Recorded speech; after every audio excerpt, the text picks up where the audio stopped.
अगं दीप्ती शांत हो पहिलं, एवढे तनतन करू नकोस. थांब, चहा घे आणि मग मला यावर काही बोल. चहा बी नाही प्यायचा. मी तुमचा चहा प्यायला नाही इथं आलेले. हे बघ, मला फक्त माझा हिस्सा हवाय. ठीक आहे, देऊ हिस्सा तुझा, पण झालंय काय असं? कोण काय तुला बोललं का? झालं काहीच नाहीये. तू सगळी प्रॉपर्टी तुझ्या नावावर करतोयस आणि आमच्या हिश्श्याचं काय? हे बघ, ताईशी माझं बोलणं झालंय. मला फक्त माझी प्रॉपर्टी पाहिजे. अगं दीदी, आली इथं पण काड्या करून जाणार आली. ये बस. बरं झालं तू आलीस. अरे अगं चहा ठेव ग. ही ते कशी? तुम्ही दोघी पण अशा अचानक आलाय, मला समजेल का नेमकं काय चाललंय तुमचं? तू काय करतेस दीप्ती? ते अक्षय ही परत तुझ्याकडे प्रॉपर्टीचा हिस्सा मागायला आली आहे का? दीप्ती, मी तुला त्या दिवशी काय सांगितलं होतं, विसरलीस का तू सगळं? परत परत तेच तेच काय करतेस ग? कळत नाहीये का तुला? हे बघ ताई, आता तू इथं पण वाद घालू नकोस. मला माझा हिस्सा पाहिजे. त्या दिवशी पण एकतर मला एवढं बोललेस आणि इथं पण अजिबात बोलू नकोस. अगं पण त्या दिवशी कशासाठी बोलले, विसरलीस का तू? तुला एवढं सगळं समजून पण तुला हिस्सा हवाच आहे?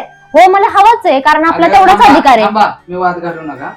मी तुम्हाला दोघींना पण हिस्सा देतो तुमचा. हे बघ अक्षय, तिला हिस्सा हवाय ना? ठीक आहे, देऊ तुला हिस्सा, पण त्याआधी तुला खूप गोष्टी कराव्या लागतील. त्यातली पहिली गोष्ट म्हणजे अक्षयने जो तुझ्या लग्नासाठी खर्च घातलाय तो त्याला पूर्ण परत दे. बाबांच्या ऑपरेशनसाठी त्याने जे पैसे घातलेत त्यातले अर्धे पैसे तू त्याला दे. आईला पॅरालिसिस झाला तेव्हा त्याने जे खर्च घातलेत ते त्याला अर्धे अर्धे दे. देईल तो तुला हिस्सा. तुझ्या सगळा तुला हिस्सा हिस्सा हिस्सा हवाय ना? पण ते त्याचं कर्तव्य होतं म्हणून त्याने केलंय. काय कर्तव्य होतं? मग तुझं कर्तव्य तुला कळत नाही का? बहीण म्हणून तुझी काहीतरी कर्तव्य आहेत ना?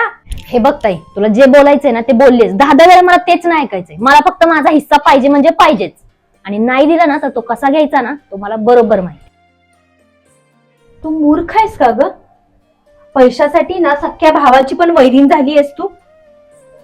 लोक बरोबर बोलतात, नात्यांमध्ये पैसा आला की सख्खी बहीण ती बहीण पण राहत नाही. आणि निघतो आता, तुला तुझा हिस्सा देईल. हो, हे तू सांगायची गरज नाही मला. तू काळजी नको करूस आणि तिचं म्हणणं फार मनाला लावून घेऊ नको. सोडून दे. रुतले जिव्हारी बसले निवारी विझले सुखाचे